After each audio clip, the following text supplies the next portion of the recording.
Wabarakatuh. Alhamdulillah wassalatu wassalamu ala Rasulillah wa ala alihi wa ashabihi wa mawalah wa ba'd. Sholihin sholihat yang dimuliakan oleh Allah Subhanahu wa taala. Alhamdulillah pagi hari ini kita dipertemukan oleh Allah Subhanahu wa taala di waktu yang berbahagia ini di bulan yang mulia, di bulan Ramadan, dan pagi hari ini insyaallah kita akan memulai daras tentang sirah nabawiyah, perjalanan hidup baginda Rasulullah sallallahu alaihi wasallam, perjalanan hidup manusia terbaik yang pernah ada di muka bumi sepanjang zaman, yaitu Rasulullah sallallahu alaihi wasallam. Ikhwan dan akhwat sekalian dimuliakan oleh Allah Subhanahu wa taala. Kita mulai pembahasan kita di bulan Ramadan ini karena ini adalah pertemuan yang pertama. Kita awali dengan pembahasan pengantar tentang sirah nabawiyah. Apa itu sirah nabawiyah? Apa pentingnya belajar sirah nabawiyah? Apa keistimewaan sirah nabawiyah dan seterusnya. Ya, kita mulai dari yang pertama tentang sirah nabawiyah. Allah Subhanahu wa taala berfirman di dalam Al-Qur'an, "Huwallazi ba'atsa fil ummiyina rasulan."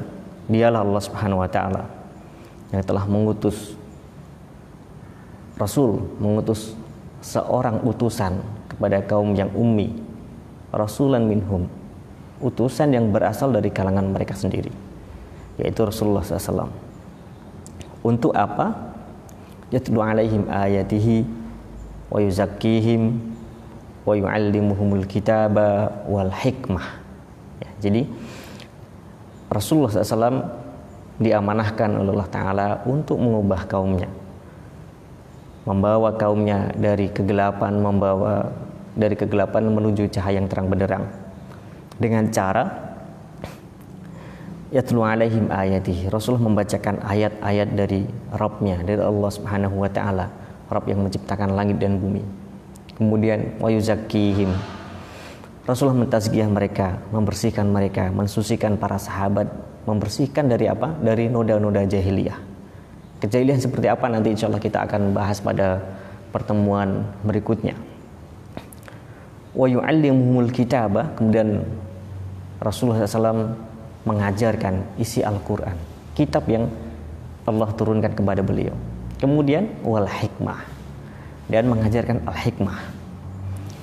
Al-hikmah ini biasa diterjemahkan dengan ketika digandengkan dengan Alkitab wal hikmah, Alkitab wal hikmah. Biasa diterjemahkan Al-Quran dan As-Sunnah. Nah, As-Sunnah ini sebagai penjelas dari Alkitab. As-Sunnah salah satu fungsinya adalah untuk menjelaskan Al-Quran. As-Sunnah menjelaskan pendetailan dari Al-Quran. Ketika Al-Quran menjelaskan secara global, As-Sunnah yang menjelaskan secara rinci. Nah, bagian dari As-Sunnah ini juga adalah As-Sirah An-Nabawiyah, Sirah Nabawiyah. Kenapa? Karena kita dapatkan aplikasi, tatbik atau penerapan real di lapangan dari As-Sunnah itu ada di mana? Kita dapatkan di Sirah Nabawiyah. Jadi Sirah Nabawiyah itu isinya komprehensif. Semua penerapan As-Sunnah itu kita dapatkan dalam Sirah Nabawiyah. Di antara kitab yang contoh yang membahas seperti ini adalah kitabnya Imam Ibnu Qayyim Al-Jauziyah. Beliau gabungkan penulisan antara pembahasan fikih dengan digabungkan dengan sirah nabawiyah. Di kitab beliau Zadul Ma'ad misalnya, itu terlihat sangat jelas sekali. Nah, kemudian di ayat ini Allah tutup, "Huwallazi ba'atsa fil ummiyina rasulan minhum yatlu 'alaihim ayatihi wa yuzakkihim wa yu'allimuhumul kitaba wal hikmah wa in kanu min qablu lafi dhalalin mubin." Dan faktanya atau fakta sejarah menunjukkan bahwa para sahabat radhiyallahu anhum dahulu sebelum Islam datang itu betul-betul berada dalam kesesatan yang nyata, kesesatan yang sangat-sangat nyata, kasat mata. Ya, ini sekilas tentang sirah nabawiyah, pentingnya sirah nabawiyah. Nah, sirah nabawiyah ini juga sholihin sholikat yang dimuliakan oleh Allah Subhanahu wa taala. Kita mulai dari mana belajar sirah? Kita mulai dari mempelajari kondisi umat manusia, bukan hanya bangsa Arab, lebih khusus memang bangsa Arab. Sebelum diutusnya Rasulullah Sallallahu Alaihi Wasallam, kita perlu tahu itu. Fakta di lapangan, fakta yang terjadi seperti apa. Baru setelah itu kita pelajari sirah nabawiyah sampai nanti datangnya Islam dan sampai Rasulullah SAW wafat. Untuk apa? Ya kita belajar before dan after. Sebelum datangnya Islam dan setelah datangnya Islam. Ini perlu kita tahu, dua-duanya perlu kita tahu. Agar apa? Agar kita bisa membedakan secara jelas. Sebelum Islam datang itu kondisinya seperti apa, setelah Islam datang kondisinya seperti apa. Baru nanti kita bisa membandingkan terang benderangnya cahaya Islam itu dibandingkan gelapnya jahiliyah itu seperti apa. Kita juga bisa menilai seberapa besar kesungguhan atau seberapa besar pengorbanan yang dikeluarkan oleh Rasulullah SAW untuk mengubah kondisi suatu kaum, suatu umat bangsa yang berada dalam keterpurukan yang luar biasa, diangkat menjadi sampai luar biasa, sampai menjadi khairu ummah, umat yang terbaik, sampai nanti menjadi umat yang memimpin dunia. Jadi kita bisa dengan cara mempelajari sebelum dan sesudah datangnya Islam, kita bisa membandingkan hal tersebut. Kemudian juga setelah itu kita bisa merasakan betapa kita ini sangat membutuhkan kehadiran seorang Rasul. Maksudnya di zaman itu betul-betul zaman dibutuhkan datangnya seorang Rasul. Betul-betul kita bisa menilai, bisa merasakan, bisa ikut merasakan. Seandainya waktu itu Allah tidak mengutus Rasul, Allah tidak menurunkan risalah Islam, berarti manusia semakin parah dan tersesat, tidak ada yang membimbing. Ya. Ikhwan dan akhwat sekalian dimuliakan oleh Allah Subhanahu wa taala. Berikutnya, apa sih sirah nabawiyah itu? Jadi tadi sudah sempat kita singgung sebentar bahwa sirah nabawiyah itu juz'un minal hadis. Sirah nabawiyah itu juga sebetulnya hadis-hadis Rasulullah Sallallahu Alaihi Wasallam. Bicara tentang sirah itu berarti bicara tentang hadis. Artinya ada kaidah-kaidah dalam ilmu hadis yang itu diterapkan juga dalam mempelajari, atau para ulama dulu menukil tentang sirah nabawiyah. Kenapa? Karena sirah nabawiyah itu sama-sama dinisbatkan kepada Rasulullah Sallallahu Alaihi Wasallam. Maka semua yang berasal dari beliau, baik itu ucapan, perbuatan, takrir dari beliau, itu semuanya masuk kategori as-sunnah atau hadis juga. Kemudian juga bahwa riwayat atau penukilan tentang sirah nabawiyah itu dinukil dengan sanad. Jadi sama-sama seperti hadis. Kemudian juga dilihat dari ini, kalau dilihat dari ini ya, dia sebagai cabang dari ilmu hadis atau salah satu bagian dari ilmu hadis. Kemudian dilihat secara umum, sirah nabawiyah itu berarti kita belajar bagian dari sejarah yang panjang, sejarah perjalanan manusia. Karena sirah nabawiyah adalah bagian potongan waktu tertentu dalam perjalanan sejarah manusia. Ya. Berikutnya, apa tujuan kita belajar sirah nabawiyah? Ini penting juga kita setting dari awal. Untuk apa sih kita belajar sirah? Yang pertama, kita niatkan belajar sirah itu agar kita bisa mencontoh Rasulullah Sallallahu Alaihi Wasallam. Kita ingin setelah belajar sirah, kemudian kita bisa melihat gambaran kehidupan Rasulullah SAW secara real. Oh, ternyata Rasulullah seperti ini. Kita niatkan kita ingin mencontoh beliau. Karena Al-Quran atau Allah Ta'ala menekankan kepada kita, laqad kana lakum fi rasulillahi uswatun hasanah. Sungguh telah ada uswah hasanah, teladan yang hasanah pada diri Rasulullah SAW. Maka kita harus beruswah kepada beliau. Keteladanan itu berada dalam diri beliau alaihi salatu wassalam, dan semua sisi kehidupan manusia dengan segala perannya itu pernah diperankan oleh Rasulullah Sallallahu Alaihi Wasallam. Jadi ketika Allah berfirman, laqad kana lakum fi rasulillahi uswatun hasanah liman kana yarjullaha wal yaumal akhir wa dzakarallaha katsira. Telah ada pada diri Rasul Allah, utusan Allah, Nabi Muhammad SAW uswah hasanah bagi orang-orang yang mengharap perjumpaan dengan Allah Ta'ala, mengharapkan hari akhir. Semua sisi kehidupan ada pada diri beliau. Bagi yang diamanahkan menjadi pemimpin, kalau ingin mencari teladan kepemimpinan yang ideal, itu ada pada diri Rasulullah Sallallahu Alaihi Wasallam. Bagi yang pebisnis, pedagang, pengusaha, ada juga pada diri Rasulullah SAW. Bagi yang kaya, yang miskin, semua pernah dirasakan, pernah dijalani oleh Rasulullah SAW. Dan kita bisa berqudwah kepada beliau. Itu bisa kita dapatkan di mana? Di Sirah Nabawiyah. Jadi beliau dalam hal kepemimpinan, dalam hal bisnis, dalam hal sebagai ayah, sebagai suami, sebagai guru, sebagai mu'alim, sebagai murabbi, ada pada diri beliau semua. Dalam hal kezuhudan terhadap dunia, bisa kita saksikan pada beliau. Pemimpin tertinggi, panglima perang, tapi kehidupannya dalam hal zuhudnya kita bisa saksikan kejujuran beliau dan seterusnya.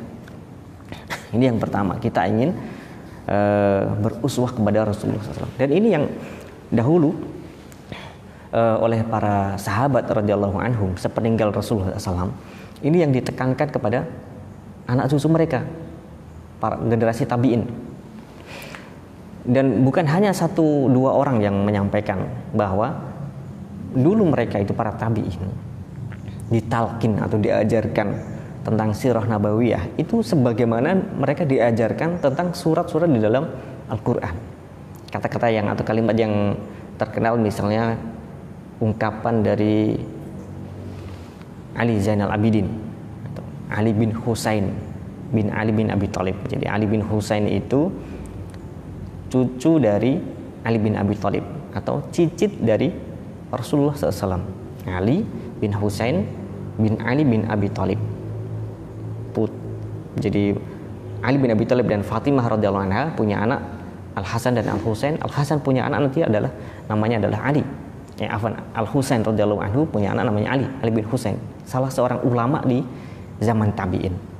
Beliau mengungkapkan, ini dinukil oleh Imam Az-Zuhri juga, beliau mengatakan,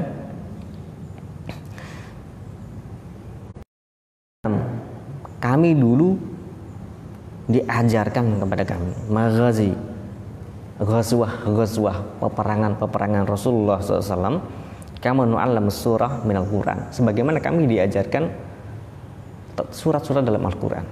Jadi para sahabat dulu membahasakan sirah nabawiyah kadang-kadang dengan maghazi, karena memang tidak lepas dari kisah-kisah tentang heroisme umat Islam, para sahabat radhiyallahu anhum bersama Rasulullah SAW ketika berjihad. Tapi ketika kita belajar tentang surah nabawiyah dalam bab-bab tentang peperangan itu, bukan berarti kita, wah berarti isinya tentang surah nabawiyah itu tentang perang aja, tentang perang mulu. Tidak. Ketika kita belajar tentang ghazwah Rasulullah SAW, kita dapatkan banyak pelajaran tentang kelembutan beliau, kebijaksanaan beliau, tentang kasih sayang beliau. Contoh misalnya ketika perang Badar, ada kisah di mana Rasulullah itu bergantian unta dengan para sahabat, karena di perang Badar itu untanya tidak cukup.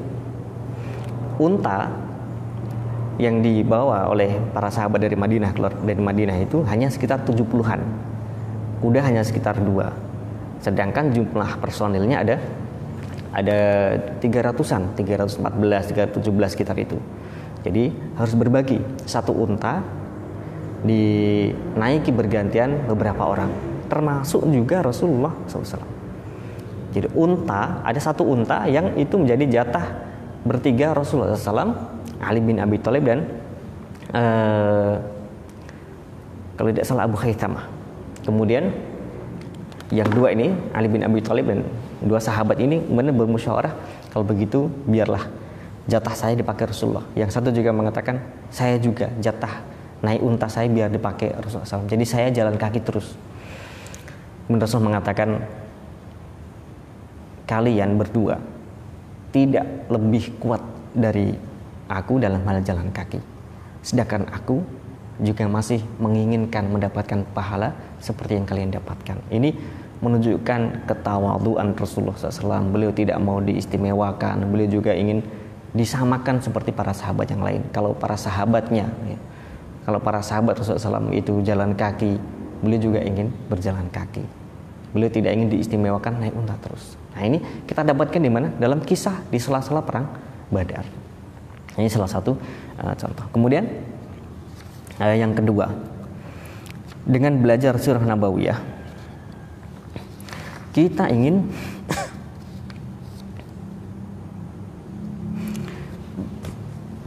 atau dengan belajar sirah nabawiyah ini,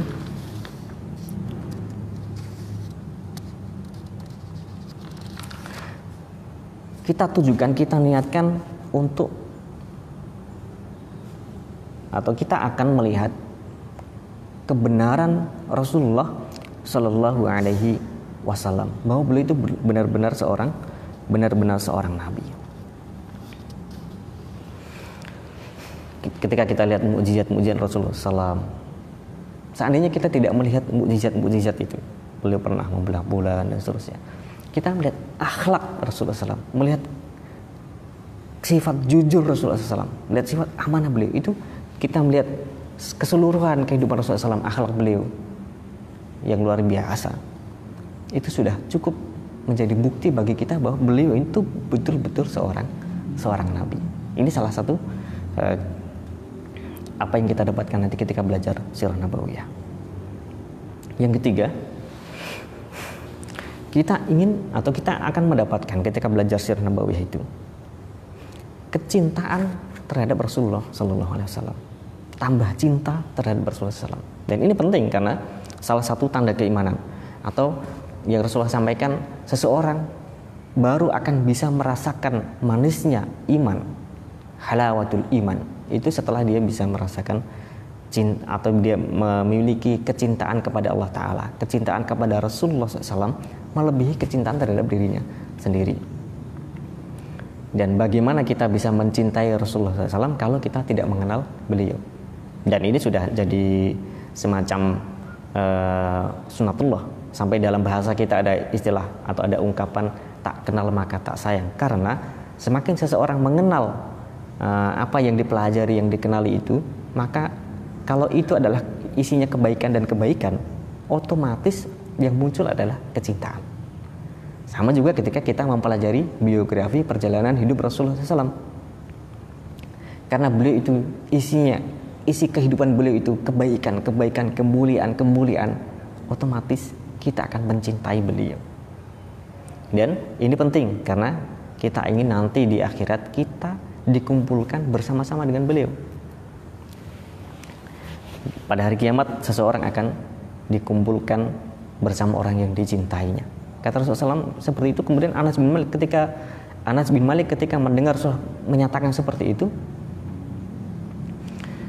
Anas bin Malik mengatakan, saya juga sejak saat ini saya mencintai Abu Bakar, saya mencintai Umar, agar kelak dikumpulkan bersama beliau. Meskipun kata Anas bin Malik, amal-amal saya tidak bisa menyamai Abu Bakar dan Umar, tapi dengan bermodalkan kecintaan, beliau berharap nanti dikumpulkan bersama orang-orang yang mulia ini, alaihi salatu wassalam radhiyallahu anhum. Dan bagi kita, seandainya nanti di hari kiamat kita dikumpulkan dengan Rasulullah, dengan Abu Bakar, dengan Umar, dengan para sahabat radhiyallahu anhum, itu sudah menjadi titik aman tersendiri bagi kita. Kalau pada hari kiamat kita berkumpul dengan orang-orang mulia ini.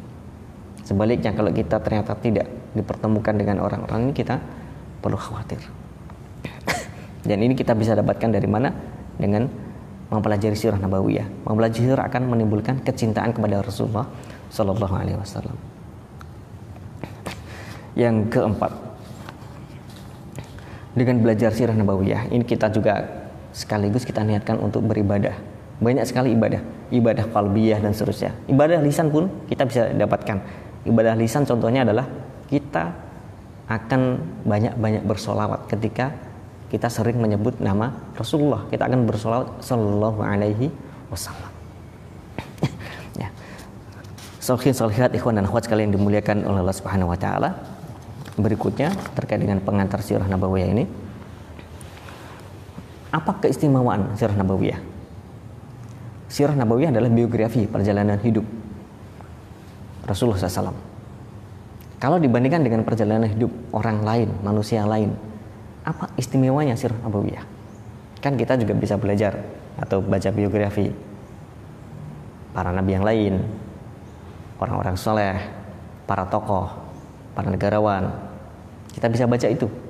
Tapi ada keistimewaan pada sirah nabawiyah yang tidak dimiliki oleh selain Rasulullah Sallallahu Alaihi Wasallam. Yang pertama, sirah nabawiyah itu, informasi tentang sirah nabawiyah itu sangat lengkap. Kita mau tahu perjalanan hidup Rasulullah SAW, bahkan sebelum lahir pun ada informasi yang bisa kita lacak, kita dapatkan. Bahkan sejak Rasulullah, bahkan sejak ayah ibu Rasul menikah itu bisa kita dapatkan. Masa kecilnya, masa remajanya, masa mudanya, awal menjadi Rasul, apalagi nanti setelah hijrah ke Madinah, apalagi setelah para sahabat jumlahnya sangat banyak, sangat detail, semuanya bisa kita dapatkan. Dan semua informasi itu lengkap. Berbeda dengan selain Rasulullah SAW, Nabi misalnya. Nabi selain Rasulullah SAW, informasi yang sampai ke kita tidak selengkap Rasulullah SAW. Nabi Musa misalnya, kita dapatkan dalam Al-Quran ada kisah Nabi Musa, tapi tidak selengkap Rasulullah. Ada mungkin masa kecil Nabi Musa, tapi kita hanya dapatkan informasi ketika setelah Nabi Musa alaihissalam dilahirkan oleh sang ibunda, kemudian dihanyutkan di Sungai Nil, kemudian dipungut oleh Firaun. Tapi setelah itu tidak lengkap yang kita dapatkan ketika beliau remaja, ketika beliau di masa muda, tidak selengkap Rasulullah SAW. Apalagi nanti keluarga beliau, keluarga Nabi Musa, istri-istri beliau, itu informasi yang sampai ke kita tidak selengkap Rasulullah SAW. Nabi-nabi yang lain juga begitu. Kemudian yang kedua, keistimewaan sirah nabawiyah. Informasi tentang sirah nabawiyah itu oleh para ulama sudah dipilah-pilah, divalidasi, dipilah mana yang sahih, mana yang tidak, mana informasi yang valid, mana yang tidak, dan semuanya traceability-nya, mampu lacak dari informasi ini, semuanya bisa ditelusuri sampai nanti ke para sahabat. Kemudian para ulama menyatakan, oh informasi dari jalur ini dhaif, informasi jalur ini kevalidannya tidak sevalid informasi yang ini. Nah, itu bisa kita dapatkan. Tidak sebagaimana kisah yang lain, biografi yang lain, termasuk para nabi yang kita dapatkan kalau dalam Al-Quran jelas itu valid. Tapi kalau informasi yang lain dari kitab-kitab yang lain selain Al-Quran dan hadis-hadis yang sahih, maka tidak sebagaimana kisah sirah nabawiyah. Dalam agama lain tidak seperti dalam agama Islam. Tentang kevalidannya yang sampai bisa ditelusur dan dinyatakan ini betul-betul sahih. Yang ketiga, sirah nabawiyah atau biografi Rasulullah SAW itu menggambarkan kehidupan Rasulullah SAW yang tidak ada aibnya, sempurna, dan itu tidak ada manusia yang seperti beliau. Rasulullah SAW itu manusia yang tidak ada aibnya. Orang-orang musyrik pun, orang-orang Yahudi, orang-orang musuh-musuh Rasulullah SAW, musuh-musuh Islam di zaman itu, mereka berusaha mencari kekurangan Rasulullah SAW, tapi dicari-cari tidak ketemu. Sampai akhirnya mereka mencoba membuat gelar-gelar yang buruk untuk disematkan kepada Rasulullah SAW. Tapi mau bagaimanapun, ya namanya ibarat emas, mau dicampur dengan tembaga, emas tetap emas. Ibarat intan permata dicampur dengan serpihan kaca, intan permata tetap intan permata. Rasulullah SAW itu mau dicari aibnya tetap tidak ketemu, dan semua sudah mengakui itu.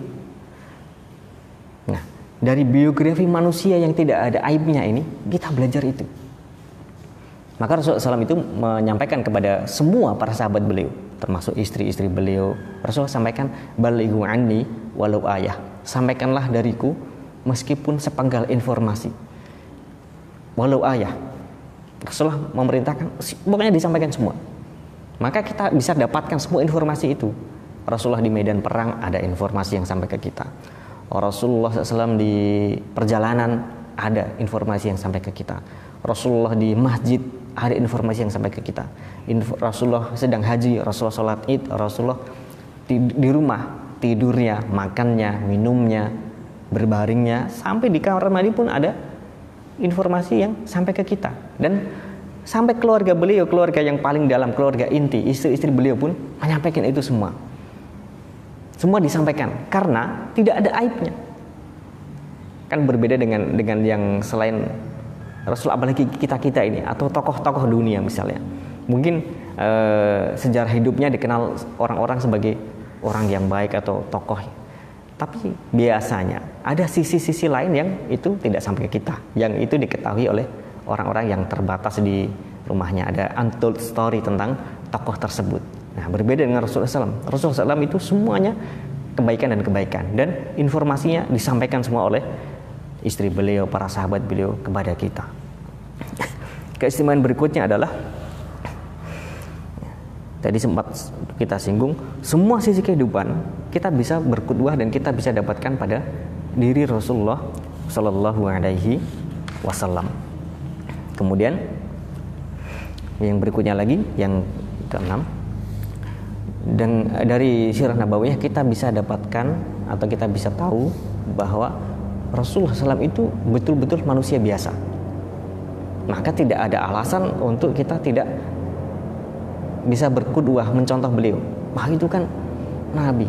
Ya, tapi Nabi itu manusia. Rasulullah SAW itu bukan malaikat. Rasulullah SAW adalah manusia biasa. Memang pada sisi-sisi tertentu ada sisi-sisi kemukjizatan yang itu tidak bisa didapatkan manusia biasa, misalnya Isra Mi'raj. Tapi kalau kita lihat misalnya kisah beliau hijrah, semua yang ada dalam kisah hijrah Rasulullah SAW itu, semua sisi manusiawi kita dapatkan di situ. Bahwa beliau mengupayakan semua hal yang usaha-usaha manusiawi. Beliau mengatur strategi, beliau bermusyawarah, beliau, nah, itu semua kita dapatkan. Contoh misalnya ketika hijrah, bagaimana beliau menghindari atau beliau menghindar dari kejaran orang-orang musyrik.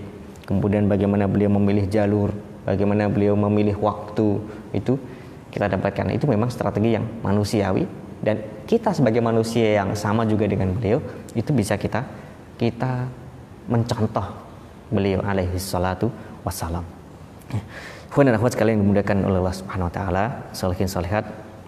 Ya, mungkin itu yang bisa kami aturkan di pertemuan yang pertama ini. Mudah-mudahan yang sedikit ini bermanfaat dan menambah semangat kita untuk mempelajari biografi sirah manusia terbaik Rasulullah Sallallahu Alaihi Wasallam, dan kita berharap kelak di akhirat kita dikumpulkan bersama-sama dengan beliau. Kita berharap nanti kita diizinkan bertemu dengan beliau di telaga beliau sebelum beliau dipersilahkan untuk masuk ke dalam surga yang itu dikhususkan kepada beliau.